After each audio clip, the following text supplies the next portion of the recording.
মানে বিক্রি না হলে দিই কেনা, আমার 10 টাকা 58 পয়সা কেনা করেছে, দিয়ে দিচ্ছি। আমি যেমন গাছের বান্ধা একদিন হয়,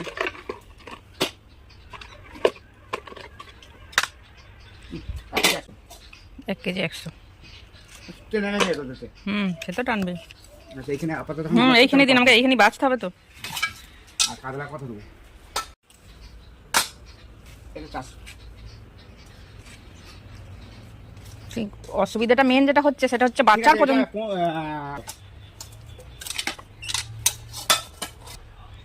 আমার বাচ্চার লোক নাই দাদা, আমি বিশাল ঝামেলায় পড়বো, এই নিয়ে আমার সারাদিন চলবে। এই মাছটাতে কিছু না 15 টাকা লস যাচ্ছে, বেশি নয়, 20 টাকা যায় না, আর 50 টাকা নেই, 15 টাকা যাচ্ছে। আর এটা হিসাবে মাত্র 4-5 টাকা যাচ্ছে, তার মানে তাহলে 170 টাকা দেবো।